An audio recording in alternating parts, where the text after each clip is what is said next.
I'm going to show this tuck stitch pattern today.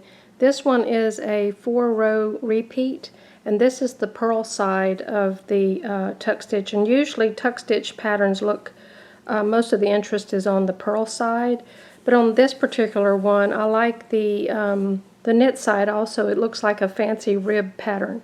But with tuck stitch, they normally come out a lot wider than normal. They tend to flare out and they kind of scrunch up a little bit more, so you definitely have to do a tension gauge. But these would look good, excuse me, as a fold back cuff on a sock or a slipper, or even sewed to the bottom of a sleeve of a jacket. I think would be really cute just as a turn back cuff. So let's get to the stitch pattern. Okay, I've changed to a lighter color yarn, so I'm going to go ahead and knit 2 setup rounds just as a base for my my sample here. But when you're doing yours, wherever you want the tuck stitches to start, you would knit your plain rows or get to that point in your pattern to where you're beginning your tuck stitch. But I'm just going to do 2 rounds just to set up a base. Okay, I've got 2 rounds on there, but I need to count every 4 rounds for this pattern repeat, and we're going to be doing the tuck stitches on every 4th needle. So I'm going to go ahead and knit 3 complete rounds, and on the 4th round I'm going to start the tuck stitch pattern. So here's my needle number 1. So that's 1,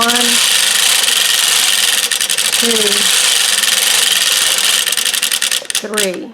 And as you begin the 4th round, I like to work from the back, facing the back of the stitches here, because it's easier for me to see the loops.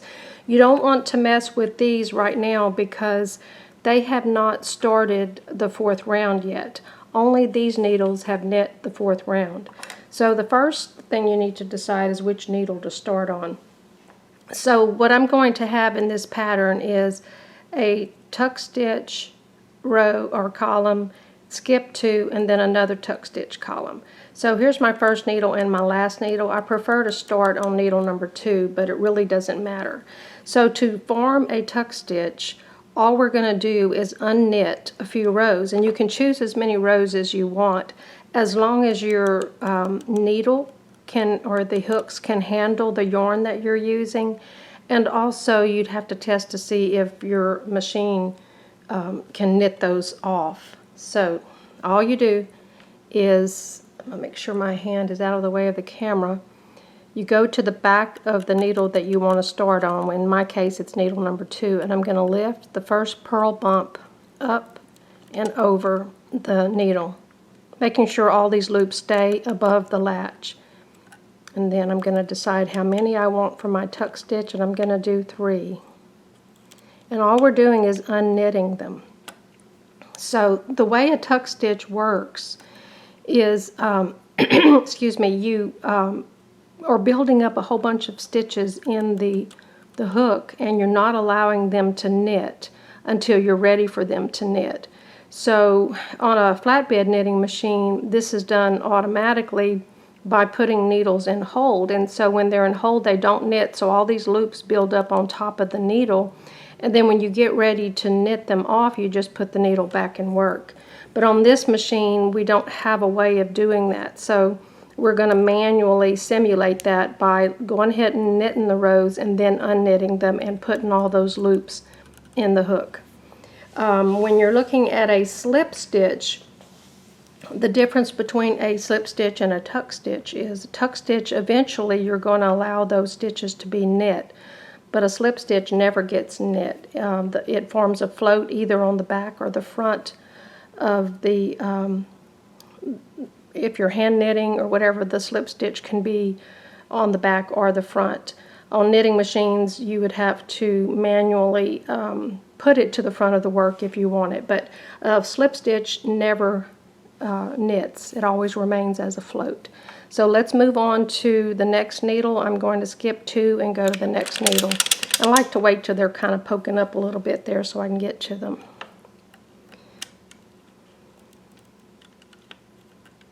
That's 2 and 3.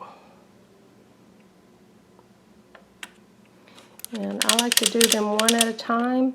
You can just go ahead and knit forward and then just do a whole bunch of them, but I find it a lot easier to work from the back of the stitches like this. So it's a hand manipulated technique anyway, so I don't get in a hurry. So I'm going to go around to the end of this row, skipping 2 needles and dropping over these loops. Okay, I want to show a mistake I just made and show you how to fix it. And there's 3 spaces here, and I needed to do the tuck stitch on this needle instead. So I need to put this column back the way it was back into the knit stitches. So I'm going to take the top 2 off. I might have to do them one by one if I can't get my hook in there. And put them back to the back. Let me just do them one by one. Splitting the yarn. Try to keep them in order if I can. Alright, so these are the top 2, so those are the last 2 that need to be knit, and you'll see on the hook here is that bottom loop plus the original knit stitch that was already on the hook. So these are the 3 loops that we dropped over, but they have to be knit from the bottom to the top. So I'm going to reach behind that loop and grab the knit stitch that's underneath and flip it over.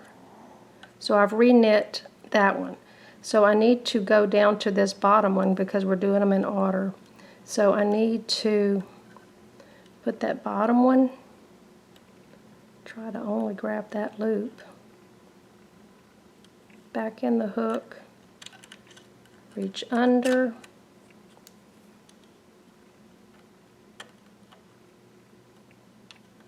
later on I'll show you how to fix a drop tuck stitch. It's very similar to this.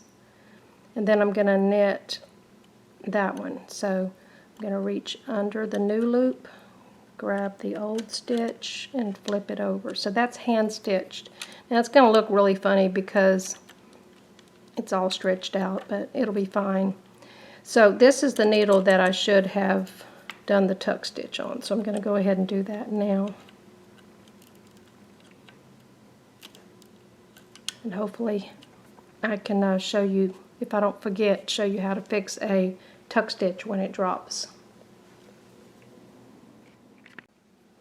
Okay, one thing I want to point out, and I'm not sure if it's going to show very well on the camera, but you need to make sure as these tuck stitches are coming into the yarn carrier that these needles are grabbing yarn and pulling them through the tuck stitches, because the machine does have to pull all that bunch of loops. It has to pull them down, so it's a little bit harder for the machine.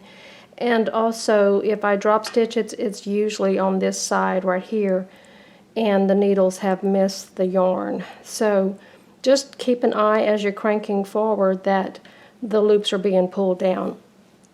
And also notice that this is needle number 1, so it has already begun the first round of the next 4-round repeat. So it has finished knitting off the tuck stitches, and it's starting round number 1. Okay, I have finished doing all the tuck stitches on these needles that have not knit off yet, and you can see right here on needle number 2 the bunch of loops that were all knit together on that first round. So when you come around with the first round of the next repeat, it bundles all of those tuck stitches together. So now I'm going to continue with that round and knit 3 complete rounds, just like we did before. And this is a little bit of a bumpy ride on this row.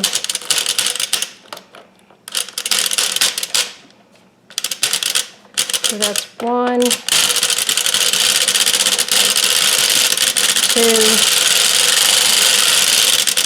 and 3.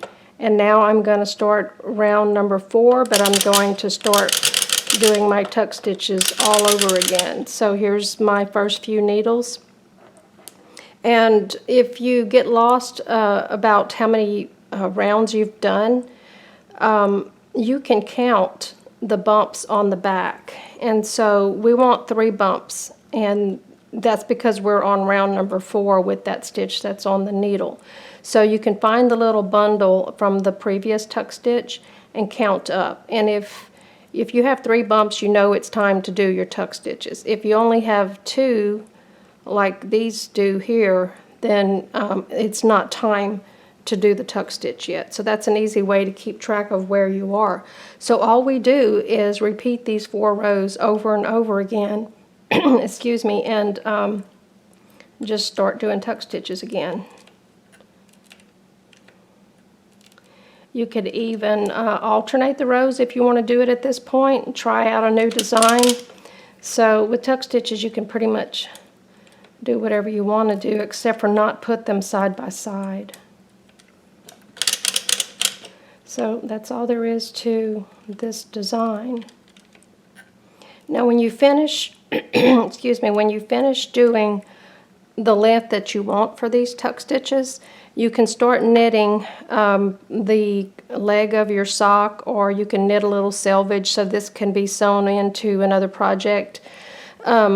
But I want to say that if you're going to use this as a turn back cuff, we're knitting from this side, but the right side is here. So when you flip this back as a cuff on a sock, this is going to show on the outside. So if you would like this textured side to be the right side of your sock or your ankle, you would have to knit the project off, or the cuff, you knit it off on some waste yarn. You turn it inside out and rehang the stitches back on the knitting machine, and then go ahead and knit the rest of your project. Okay, as promised, if I drop stitches or drop these tuck stitches, usually it's right here because these needles haven't picked up or pulled the yarn down through the stitch. So I'm going to go ahead and drop a tuck stitch off on purpose to show you how to fix it. So let's go down to this one. Let me stick a hook in there and make it stop at a certain point. We'll make it stop at that. We did 2 stitches at the bottom, or 2 rows at the bottom, so I'm going to make it stop right there. Obviously, if you're dropping stitches, it's probably going to go farther if you don't take your weights off.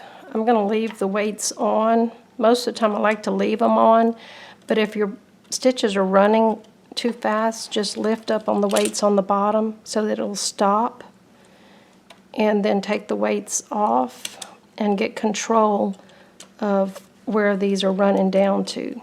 But I do like a little weight on there. It helps me to form the stitches. So what I have here is the 2 original rows, and then I have 1, 2, 3, 4, and then a tuck stitch, and 1, 2, 3, 4. And this last one was the row that we just knit. Okay, so what you do is you get a latch tool. This one is I got from CSM Supplies, and it's got a nice long shank on it, but if you don't have something like that, you can use a standard gauge knitting machine needle that has no handle on it. You need this long space here so that you can reach really far down, especially if your rows have run down. So what I'm going to do is reach behind all of those stitches and try to stay out of the way of the camera. And I want to poke my needle in from behind if I can. And this is why I like to have the weights on, because it keeps some tension on those stitches.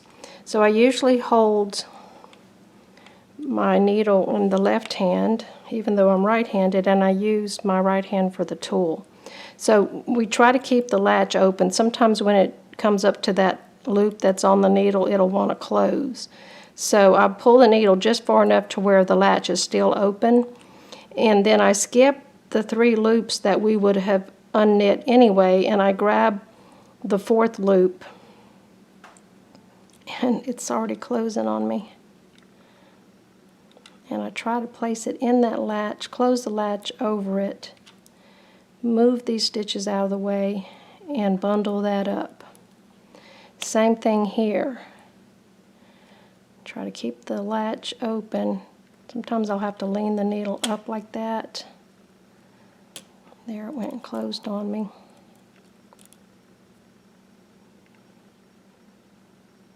Sometimes this can get really difficult to get that into the latch without it closing on you.